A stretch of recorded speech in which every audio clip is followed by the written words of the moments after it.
Welcome back to TwoGunTerry and Friends. I'm TwoGunTerry, and today I'm going to show you how to take apart our competition 1022 rifles, aka my Franken rifle, and clean it and put it back together again.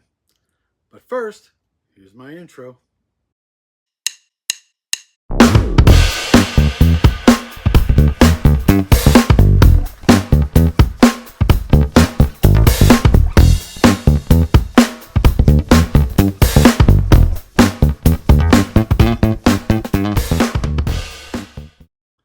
For those of you who've watched TwoGunTerry videos in the past, you'll recognize this rifle. I call it my Franken rifle. It's anything but a Franken rifle because it's made up of the parts that I consider to be the best money can buy for shooting steel challenge in the 1022 Rimfire rifle open division and Rimfire rifle iron division for that matter. It's made up of a tandem cross compensator, multi-port compensator, a Volquartsen carbon fiber barrel, Weiland chassis, which includes the foregrip, the front grip here, this little padded section, I'll get to that in a second, and the buttstock, along with the shoulder rest and cheek rest. I like the Weiland chassis because of the adjustability. I can adjust my buttstock up and down, which raises the rifle up or down, and gets my sight up and up higher so I can look straight instead of squatting my head over. It also has an adjustable grip, which allows me to adjust the grip forward and back to get my finger to fall exactly where I want it to on the trigger. The upper, or the receiver, and bolt are kid. And the interesting story about those, it's the very first parts I bought to build a 1022 rifle. I had nothing before that, and a friend of mine had a really cool looking rifle, and I started to talk to him. In fact, it's Eddie Murray. You may have seen him in some of the videos. And he sold me this kid upper. He didn't like it for whatever reason, I guess, or couldn't use it, or wanted to go in a different direction, and sold it to me. So I actually built the rifle completely around that kid receiver and bolt. And they've been extremely reliable. I've been very, very happy with those, with the kid parts. Actually, all the parts in the rifle, or else it wouldn't be here. If I wasn't happy, it would not be in the rifle. And last but not least, I have a Seymour Slide Ride 12 MOA red dot sight on top of the rifle. I'm thinking about going down to 8 MOA. I've said that a whole bunch of times, but I will eventually try it and see if I like it or not. 12 MOA in the Florida sunlight, if you're shooting into the sun with the sun in your eyes, it washes the dots out here in Florida and makes them go from 12 MOA down to nothing. So I have to see if the 8 MOA performs well in those conditions. And if it does, I'll go down to 8 MOA. Okay, so with that in mind, first things first, let's safety check the rifle. So I'm going to go ahead and remove my flag, which by the way is pretty cool. This was made on a printer, the 3D printer. So with that out, let me show you here. It's empty. Pull the trigger in a safe direction. And no magazine, obviously, because I took the flag out. So the gun is ready to go. I'll go ahead and lock that slide open for now. So the first thing we're going to do is disassemble the rifle completely. I'm going to tear it all the way down. And I'm going to show you how competition shooters clean their guns before a major match anyway. Really take them apart and clean them good. But for training sessions and local matches, I usually don't take it down as far as I'm going to now. In fact, I haven't done it in a long time, so it's way overdue. Okay, so the first thing we're going to do is remove this plate on top. This plate holds the foregrip, or this cushioned area where I hold the rifle, in place. It slides over the barrel, we'll see that in a minute, and then this piece locks it onto the chassis, so it doesn't move. First thing we need is a 7/64 wrench, a hex wrench. And we'll go ahead and loosen these screws up.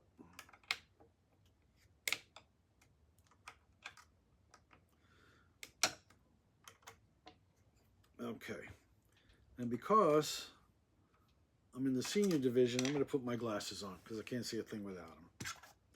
All right, so let's remove these 4 screws.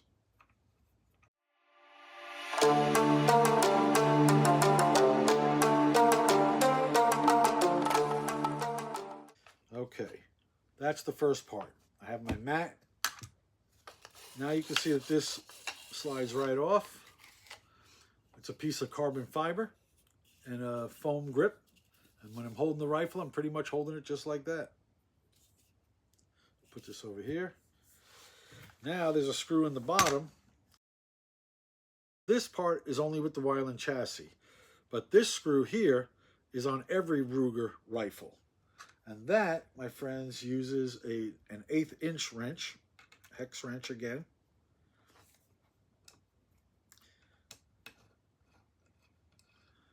And by removing that screw and putting it in a tray so it doesn't fall anywhere, now I can remove the barrel and the receiver are attached together. And the first thing you do is you put the safety in the halfway position so it can fit through the chassis, and then just lift up on the barrel and receiver, and out it comes. We're going to go ahead and set this off to the side for a moment. And we're going to work with this part here. The compensator just screws off by hand.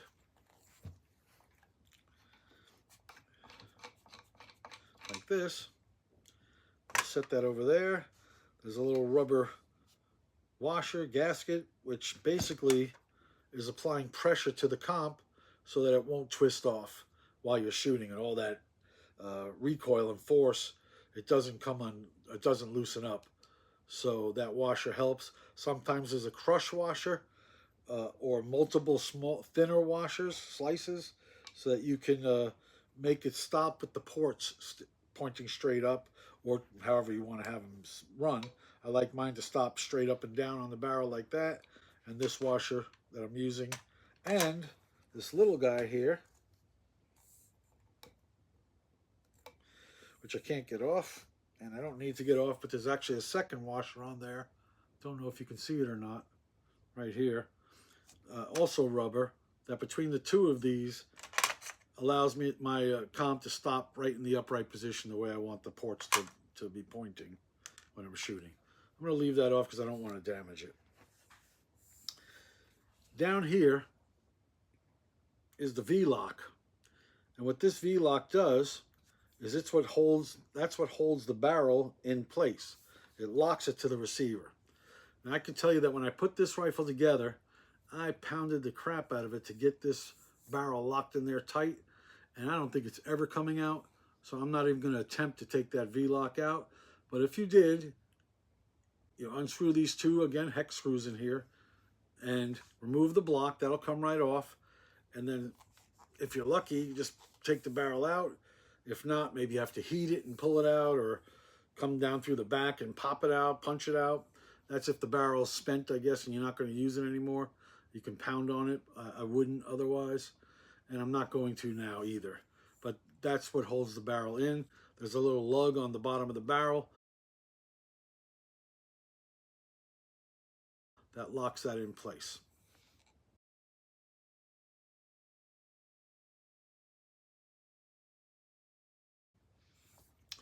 But the next part we will take out is the trigger. So this is my Volquartsen trigger. I'm not sure I mentioned that before. I don't know why I would have missed that, because I love my Volquartsen triggers. So I have 2 pins here. Some pins just pop right out. Some, there's all kinds of different designs. Mine have screws on both sides of these pins.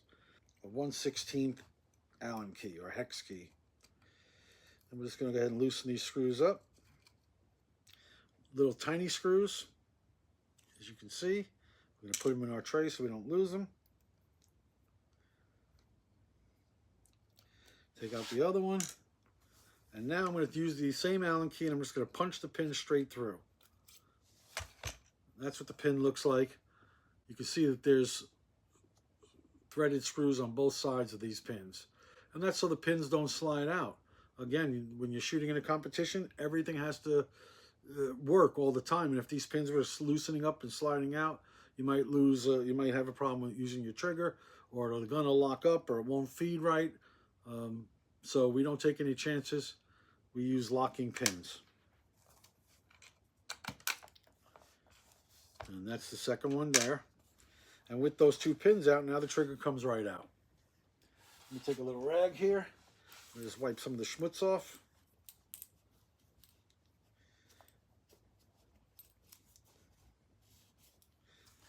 This is actually not called a trigger. This is actually called a trigger group, because it's made up of the hammer, the disconnect, the sear, the ejector, some springs and other pins. Now there are more pins in here, by the way. These pins do pop right out, and you want to be careful when you're handling your trigger that you don't drop, that those pins don't come out, because if they do, you're going to have to watch the other video I'm going to make on how to reassemble your trigger group in a 10/22 rifle. So if I take the safety off and I pull the trigger, I want to keep my thumb on top of the hammer. You don't want this thing to just fly forward. A, it'll just smack onto the back of that ejector, and B, there's a spring in there that'll go flying, and God knows if you ever find it again. So I hold my thumb on top of the hammer, pull the trigger,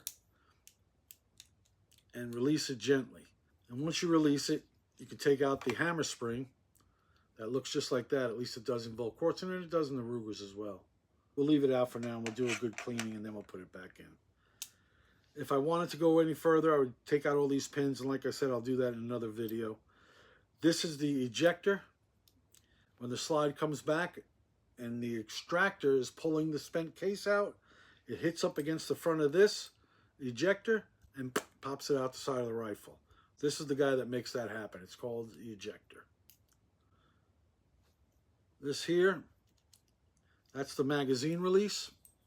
You can see when I hit my mag release button down here, you'll see this little piece go in, and that allows the magazine to drop.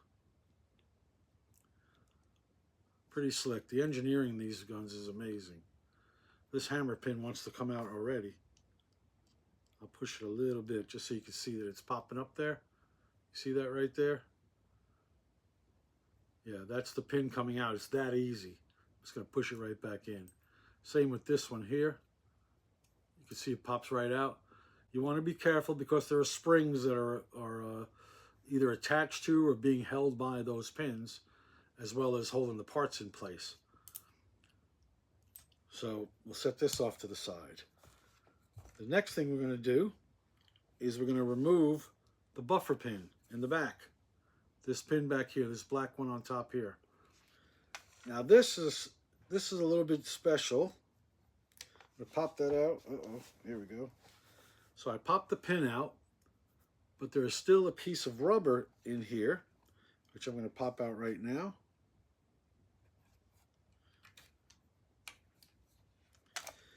And this is the actual buffer. When the bolt comes back, instead of smacking into the metal of the back of the receiver, it bumps into this rubber bumper.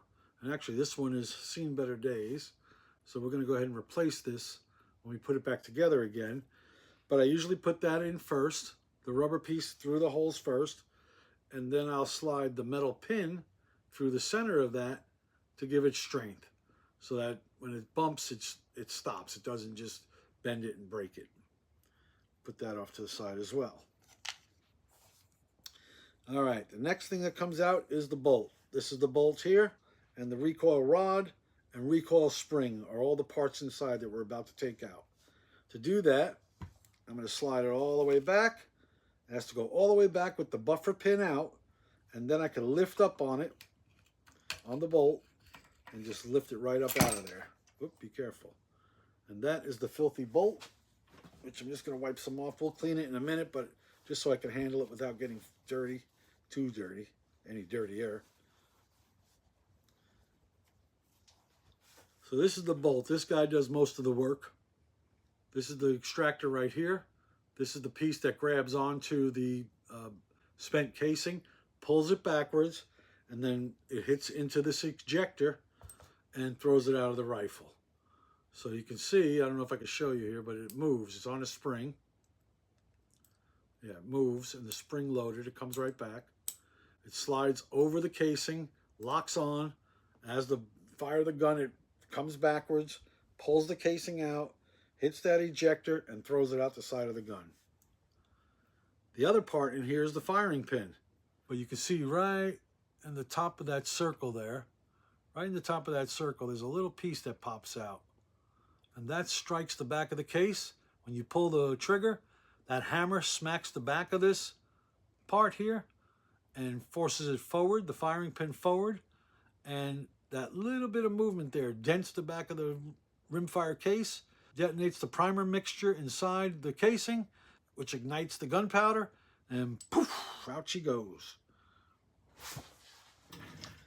All right, we're going to give that a good cleaning. When I clean my firearms, even just a general quick cleanup, this is what I pay most attention to, cleaning that bolt. While we have the bolt out, I'm going to go ahead and take this firing pin out so you can see another spring that's inside there. Yeah, let's see if we can get this through. So I went ahead and just removed this roll pin. That little pin right there happens to be hollow. That's why it's called a roll pin, because you force it in, but it expands out to, there's a little slot in here, I think. Yeah, that keeps the pressure so it won't fall out. And right now I have my, let me put that off to the side. Right now I have my hex wrench in there, and that's holding the firing pin right now, just as if that pin was there. And when I take this out, now I can just lift up on the firing pin and slide it back and take it out. This is a Volquartsen firing pin, made of titanium, I believe, but it's inside my kid bolt. And I just like it because it's sharp on the edge. It's a nice sharp edge there, kind of cut on an angle, if you will. And that flat tip part on the very top is what strikes the casing and fires the round. We're going to clean that up pretty good in a second here. And then inside here, this is the firing pin spring. It's a little guy. It's about maybe a 1/2 inch long and a 1/16 inch in diameter, give or take. I'm speculating there. But that's what moves the firing pin forward and backwards. So when the hammer strikes, this spring sits right there on that notch. And when the hammer strikes, it only moves a little bit, fires the round, and then the spring returns the firing pin to the ready position. So it's boom, boom. It's just a little spring, just like that. Isn't that amazing? By the way, these guys break. I've had them break in my pistols, and you buy them, I don't know, they come in 5-packs or 3-packs or something like that, $10, whatever it is. But I keep some spares around because they do break. Fortunately for me, when mine broke, it was in my pistol actually. It ran perfectly anyway for a while until I cleaned the gun and noticed it was broken, threw it away and got a new one.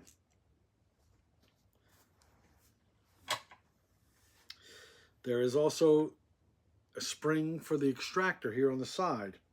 Let's see if I have something small enough to get in there and take that guy out. Oop. Okay, and that is the extractor. This is the piece that hooks onto the casing right here, this little hook, and pulls the spent case out of the gun. There's a plunger and a spring that pushes up against the back of the extractor to keep the pressure on it, so that when it comes in, the spring gets pushed back by the casing as this travels over and then hooks on. When it throws it out, it returns to the position ready to grab the next round. So that's the extractor. And let's see if we can get that plunger and spring out. Yes, we can. And there's the spring and plunger I was talking about. And we'll leave those together for now, but they do come apart. I'm pretty sure they come apart. Yeah. So that's the plunger that pushes on the back of the extractor. And this is the extractor spring. So these two go together. Let me put them back together so I don't lose it. And we're going to set that off to the side as well, along with the extractor. So the next thing we do after we remove the bolt, we're going to go ahead and take the recoil rod out and the recoil spring. That's what these two pieces are. Let me show you how it works together, best I can. This little pointy spot on the back of the recoil rod, this little pointy area, that inserts into a little notch inside the bottom of the receiver. Down here in the lower, when you're looking at it, the lower right corner of the receiver. This sits in there to stop it from moving. The bolt lays on top of it like this. Something like that. And then this, I'm not going to be able to compress it all the way, I don't believe, without it shooting into the ceiling. But as I put my charging handle in place, this whole thing sits something to this effect here. Yeah, just like that. So inside the firearm, it looks like this. And I'm sorry, I got to keep my finger there so it doesn't go flying. But this piece in the bottom here is pressing up against the back of the receiver, holding the rod in place. And then the charging handle is locked into the top of the bolt. And you can see that it moves up and down freely. So when you're racking the gun, rack the gun, load around, boom, you pull the charging handle. The recoil spring and recoil rod pushes the next round into the chamber. Just like that. Set all this off to the side. All right, that's it. That's it for the receiver and barrel. Now we just got to clean all this schmutz out of here.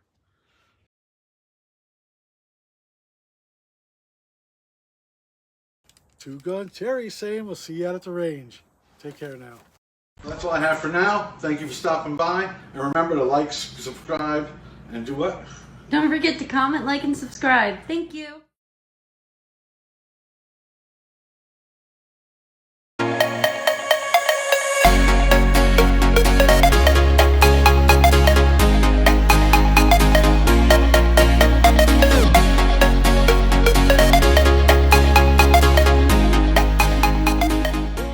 Bank red.